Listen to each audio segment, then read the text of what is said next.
look at polling and you talk to Americans, they seem to have lost confidence in you, trust in you, your credibility has taken a hit. If I was interested in polling, I wouldn't have run for president. Doesn't that undermine the public trust? And you're conflating, first of all, me and Mr. Clapper. And he's still in the job. What I'm saying is this, that yes, these are tough problems that I am glad to have the privilege of tackling.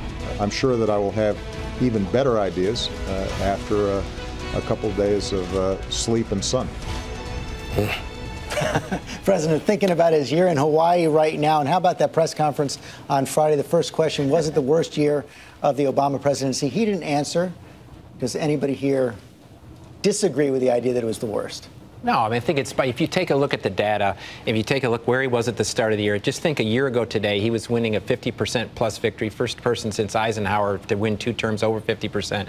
Everything seems so great, and ever since the start of the second administration, it has gone downhill. He's gone from he's dropped a net 25 points in 12 months since January to today. It's his presidency, in my view, and the credibility of his presidency and the relevancy of his presidency is dramatically in question today, and I think he can't recover from it. Cannot recover? He cannot recover from it. No president has ever recovered from it at this point in their presidency. I think he can. He has 3 years to recover. I think he will have a rebound in 2014, especially if the economy continues to rebound. Look, 4 of the last 5 two-term presidents have experienced problems in their 5th year. So he's got the lowest average polling of all of them. Of any president. Well, Richard Nixon, George W. He's got a lower overall number than any president. Okay, well, that I don't want to sound like I'm disputing your numbers today, but I'll do it later. But I believe if the rollout of the health care bill continues to bring in more people,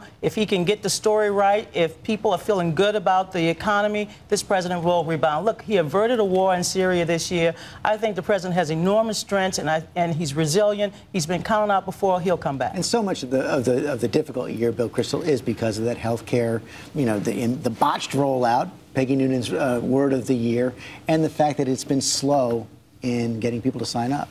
Some of us think it's a botched law, and I would say it's maybe been politically the worst year of his presidency, but I actually think for the country the worst year of his presidency was 2010, and the worst day was March 23rd, 2010, when he signed the health care legislation and said, on the very day he signed it, I'd just like to remind people of this one more time, I said this once or twice, but it bears repeating. If you like your current insurance, you will keep your current insurance. Nobody is changing what you've got if you're happy with it. If you like your doctor, you'll be able to keep your doctor. But he said that on the day he signed the law. It was false. And, you know, the worst thing in politics, you can get away with misleading people if the result is pretty good. You can get away with a bad result sometimes if people think you've been sincere and honest and trying to pursue a policy that you honestly felt was right. The combination of misleading and a bad result, and the results are going to keep getting worse, incidentally, for the next few months. I think that's devastating. PolitiFact called that the lie of the year. How do you explain how it was allowed to stand for so long? Honestly, George, I can't. I've thought about it over and over again. I've asked friends of mine in the White House how this could happen, because there were people who knew this. In fact, there were people in the press, and some actually pointed it out, and yet over and over again, the president was